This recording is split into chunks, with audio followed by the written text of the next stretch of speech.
Hi, I'm Brittney Dietz with The Statesman. Today we are taking on the subject toxic masculinity. What does that mean exactly? Well, we are here today at Eastside Dining asking students their thoughts on the matter. Do you think toxic masculinity is something that needs to be addressed in today's society? Yes. Absolutely. 100%. Definitely, yeah. Yes, I think that it is something that really needs to be spoken about in today's society. Yeah, definitely. Yeah. I think it affects basically everyone in society, men, women, and any gender. We see it a lot on social media.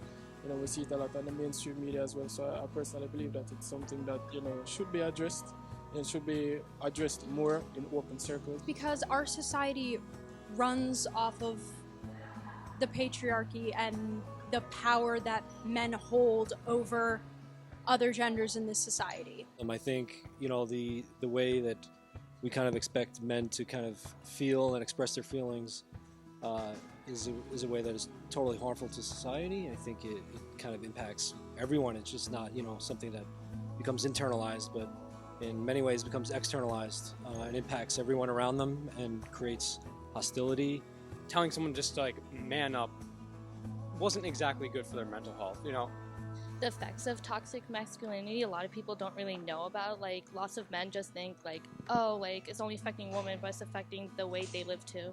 Addressing those toxic traits that men may possess it's a step towards everyone becoming a little bit more equal. And I actually get a little frustrated when a lot of people get upset over the term toxic masculinity. They don't realize this is a term that's meant to help men, inherently speaking, because it shows that masculinity inherently is not toxic, but when it becomes misconstrued, it becomes toxic. What is your definition of toxic masculinity?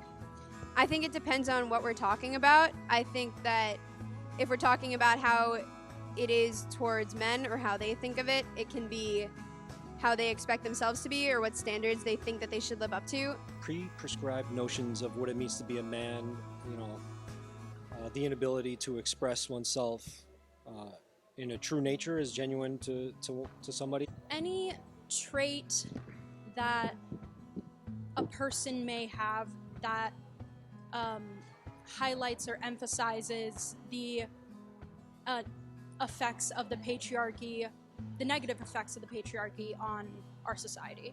Expectation society puts on men on how to live and how to behave and how they treat the people around them as well, and how that could negatively affect everyone else and themselves too. And restricting men to kind of feel a certain way or teaching them to compartmentalize their emotions in a way that is totally harmful to themselves. What are some defining factors that makes masculinity toxic? I think it could be being expected to be a man or manly. Often putting other people down. Men become totally closed off to really anything. Everything becomes very narrow-minded and linear. I think too many men are too self-reserved. This idea that men are higher up, more powerful, stronger, whatever, than women are.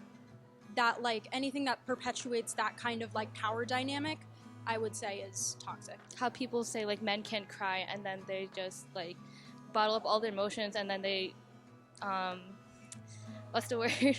They take it out on others by being violent or abusive, especially to their significant other. Basic kind of roles from the 50s of having to provide or having to not be emotional, not showing emotions, having to be tough, physically. They just make their own rules. They're their own men, and we see that these kind of men are, they're the affluent type. They make up the 1%, of men that are well off, the six-figure jobs. Do you have any personal experiences with toxic masculinity that you would like to share? In my last relationship, my ex was told by his family that he had to pay for things always, basically, and I would be like, I can pay too, or both of us can pay, and he would kind of make it an issue, even though it wasn't me putting that onto him, it was society and his family. I dated this guy once who I am pansexual, so recently, when I dated this guy, he told me that if I cheated on him with a girl, as long as she was pretty, it was okay. But if I cheated on him with a guy at all, you would never see that guy again. We've seen in like the past like pretty much 100 years, right? Like the male suicide rate has only been going up, right? I've seen it a lot on the internet, that much I can tell you. But no, I have not seen it. I haven't experienced it firsthand. I hear a lot of stories about like how men don't really treat their girlfriends well or significant others, and they treat them as if they're like below them, and that makes like their partner feel like unsafe and unloved. Yeah, I mean, it's everywhere. It's everywhere you go. It's kind of, it's built into the system, right? That's kind of how it works. People like Andrew Tate, they're spreading like hate. They're like, oh, you know what? You see someone suffering, don't intervene because you might get hurt. What are some ways you can help better society standards of men? A lot of the standards that society has for men come with the issue that some of it is toxic masculinity and the other part is the perpetuation of toxic masculinity that a lot of men possess. Overall, see men as people who, are an essential part in society, and remove the stigma of men being toxic, men not being good and stuff like that. I think we need to be more like kind and empathetic towards one another.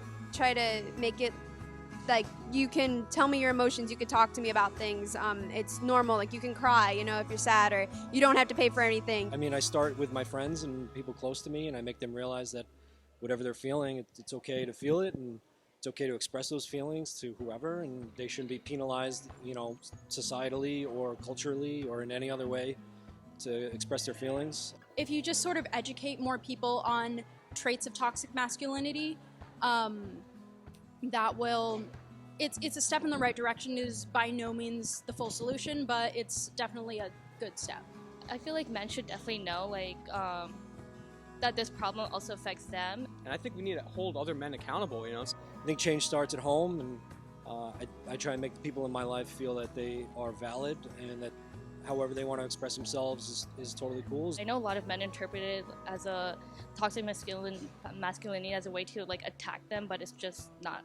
Yeah. I'm much more willing to talk to my friends, and they talk to me, We're doing mental health checks with each other, and it's not just with my male friends, also with my female friends, because like people think like, oh, you can't be masculine if you're not male, but like that's not the point. It's like there are good parts of both femininity and masculinity, and it's only when we embrace both parts can we live truly like happy lives. What does it mean to be a man? That's a complex question. Being confident, being assertive, being intelligent.